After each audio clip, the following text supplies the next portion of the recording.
Hello అండి. Welcome back to my channel. నేను మీ అనూష. విజయవాడలోని వానలు, వరదలకు నీట మునిగిన ఇండ్లకు నష్టపరిహారం ఇచ్చేందుకు కూటమి ప్రభుత్వం నిర్ణయించింది. ఎవరెవరికి ఎంతెంత నష్టపరిహారం ఇస్తున్నారో ఈ వీడియోలో క్లియర్‌గా తెలుసుకుందాం.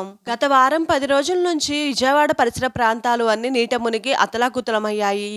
దీనికి సంబంధించి నష్టపోయిన ఇండ్లకు నష్టపరిహారం కింద చంద్రబాబు ఎంతెంత ఇవ్వబోతున్నారో తెలుసుకుందాం. విజయవాడలోని చుట్టుపక్కల ప్రదేశాలలో వరద బాధితులకు చంద్రబాబు సర్కార్ శుభవార్త అందించేందుకు రంగం సిద్ధం చేస్తున్నట్లు వార్తలు వస్తున్నాయి. ఇంకా వరద బాధితులకు భారీ స్థాయిలోనే పరిహారం ఇచ్చేలా ప్లాన్ చేస్తుంది ఏపీ సర్కార్. నష్టపోయిన ఇండ్లకు ఒక్కొక్క కుటుంబానికి 25,000 రూపాయలు అందించేలా చర్చలు నిర్వహిస్తుంది కూటమి ప్రభుత్వం.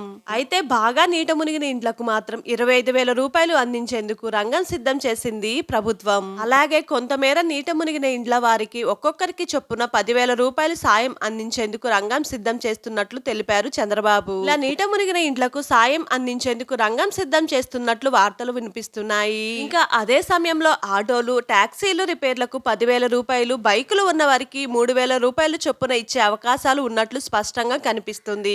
ఇంకా అలాగే విజయవాడలోని ఇంకా చుట్టుపక్కల ప్రాంతాలలోని పండించిన పంటలు తీవ్రంగా నష్టపోయాయి. అయితే అక్కడి రైతులకు గతంలో కంటే ఎక్కువ పరిహారం ఇచ్చేందుకు రంగం సిద్ధం చేసింది కూటమి ప్రభుత్వం.